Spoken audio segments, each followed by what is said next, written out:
आकाशवाणी भोपाल से प्रस्तुत हैं प्रादेशिक समाचार।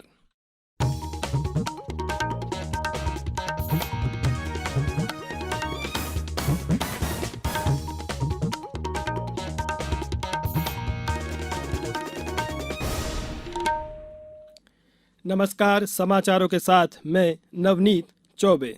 सबसे पहले इस बुलेटिन के मुख्य समाचार। प्रदेश में संस्कृत की पढ़ाई करने वाले सभी विद्यार्थियों को स्कॉलरशिप दी जाएगी, कहा मुख्यमंत्री शिवराज सिंह चौहान ने। भाईचारे और सद्भाव के साथ आज प्रदेश भर में मनाई जा रही है ईद। खंडवा जिले में किसान पारंपरिक खेती के साथ आधुनिक खेती कर कमा रहे अच्छा मुनाफा और आगामी 24 घंटों के दौरान राज्य के कुछ जिलों में बारिश या गरज चमक के साथ बौछारें पड़ने की संभावना। अब समाचार विस्तार से। आज अक्षय तृतीया और भगवान परशुराम जयंती है। इस अवसर पर राजधानी भोपाल सहित प्रदेश के विभिन्न जिलों में सामूहिक विवाह और धार्मिक कार्यक्रम आयोजित किए जा रहे हैं। मुख्यमंत्री शिवराज सिंह चौहान ने कहा कि संबल योजना सहित अन्य योजनाओं में सभी वर्गों को शामिल किया गया है। निर्धनों को संबल सहित अन्य योजनाओं का लाभ दिया जाएगा।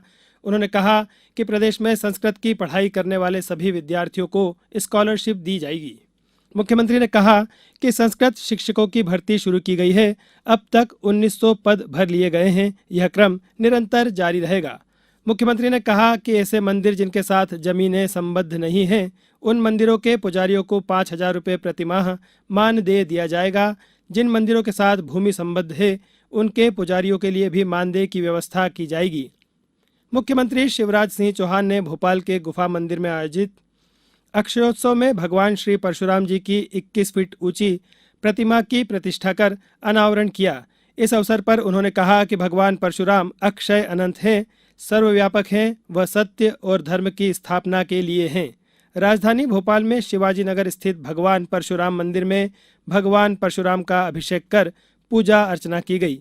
नीमच, देवास, धार, हरदा, शहडोल सहित राज्य के अन्य जिलों से भी परशुराम जयंती मनाए जाने के समाचार मिले हैं। भाईचारे और सद्भाव के साथ आज प्रदेश भर में ईद मनाई जा रही है। आज सुबह भोपाल के ईदगाह पर नमाज अता की गई। इस मौके पर लोगों ने गले मिलकर एक दूसरे को मुबारकबाद दी। राज्यपाल मंगू पटेल और मुख्यमंत्री शिवराज सिंह चौहान ने ईद उल फितर की बधाई और शुभकामनाएं दी है। मुख्यमंत्री श्री चौहान ने कहा कि ईद उल फितर का पर्व शांति, सद्भाव, एकता और समरसता का संदेश देता है। ईद पर्व आज नर्मदापुरम जिले में भी मनाया जा रहा है। मुस्लिम समाज ने सुबह ईदगाह पर सामूहिक रूप से नमाज अता की। खंडवा में मुख्य नमाज ईदगाह पर हुई। शहर की अन्य मस्जिदों में भी नमाज अता की गई। देवास, शहडोल, धार, हरदा सहित प्रदेश के अन्य जिलों में भी ईद मनाई जा रही है।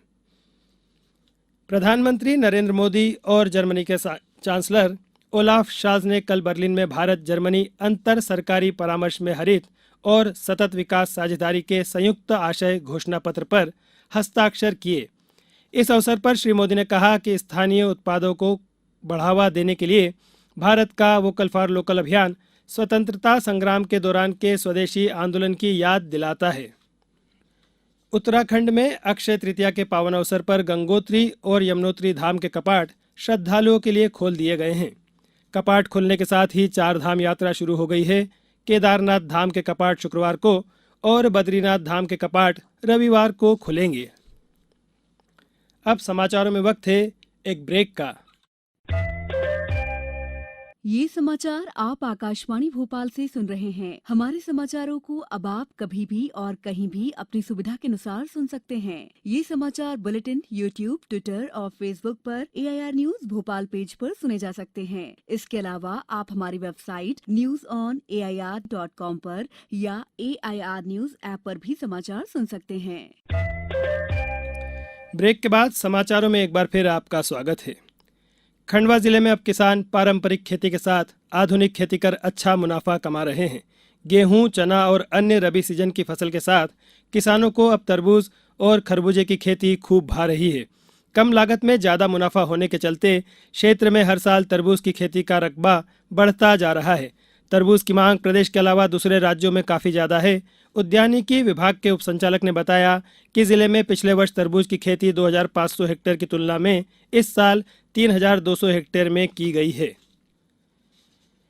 पिछले 24 घंटों के दौरान प्रदेश के भोपाल, नर्मदापुरम और शहडोल संभागों में कहीं कहीं बारिश दर्ज की गई। अन्य संभागों में मौसम शुष्क रहा। अधिकतम तापमान में सभी संभागों के जिलों में विशेष परिवर्तन नहीं हुआ। भोपाल और सागर संभाग के जिलों में तापमान सामान्य से अधिक रहा। प्रदेश का सबसे अधिक 44 डिग्री सेल्सियस तापमान खजुराहो, नौगांव, राजगढ़, दमोह और दतिया में दर्ज किया गया। मौसम केंद्र भोपाल ने आगामी 24 घंटों के दौरान राज्य के मुरैना, अशोकनगर, दतिया, रायसेन, विदिशा, छतरपुर, दमोह, सतना, रीवा, सीधी, सिंगरौली और नर्मदापुरम जिलों में बारिश या गरज चमक के साथ बौछारें पड़ने की संभावना जताई है।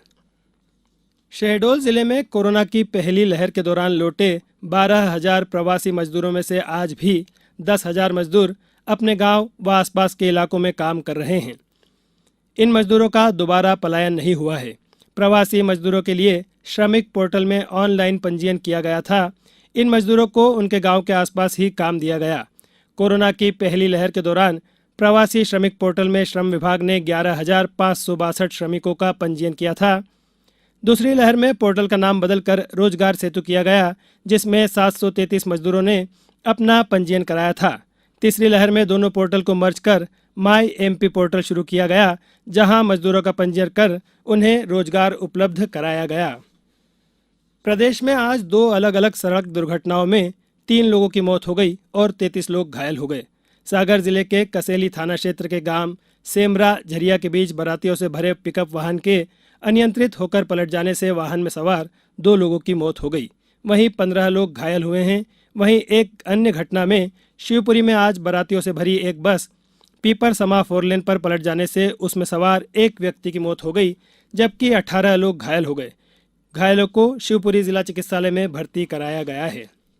राष्ट्रव्यापी टीकाकरण अभियान के अंतर्गत अब तक 189 करोड़ 41 लाख से अधिक कोविड रोधी टीके लगाए जा चुके हैं। केंद्रीय स्वास्थ्य मंत्रालय ने बताया कि पिछले 24 घंटों में 16,23,000 से अधिक टीके लगाए गए। इस दौरान देश में 2,911 लोगों में कोरोना संक्रमण की पुष्टि हुई। इस समय 19,137 संक्रमितों का उपचार चल रहा है। राज्यों और केंद्र शासित प्रदेशों को अब तक 193 करोड़ 53 लाख से अधिक कोविड रोधी टीके उपलब्ध कराए जा चुके हैं। ये टीके केंद्र सरकार की निःशुल्क श्रेणी और राज्य प्रत्यक्ष खरीद श्रेणी के अंतर्गत उपलब्ध कराए गए हैं। कोविड टीकाकरण अभियान पिछले साल 16 जनवरी को आरंभ किया गया था। स्वास्थ्य मंत्रालय ने कहा कि सरकार समूचे देश में कोविड टीकाकरण का दायरा और रफ्तार तेज करने के लिए प्रतिबद्ध है। अब कुछ समाचार संक्षेप में। रायसेन के ओबेदुल्लागंज में मुख्यमंत्री शिवराज सिंह चौहान आज सामूहिक विवाह सम्मेलन में शामिल हुए। इस सम्मेलन में 23 जोड़ों का विवाह कराया गया। जलाभिषेक अभियान के अंतर्गत आगरमालवा जिले में चल रहे कार्यों की समीक्षा करते हुए कलेक्टर ने बारिश से पूर्व अधूरे कार्य पूर्ण करवाने के निर्देश दिए हैं।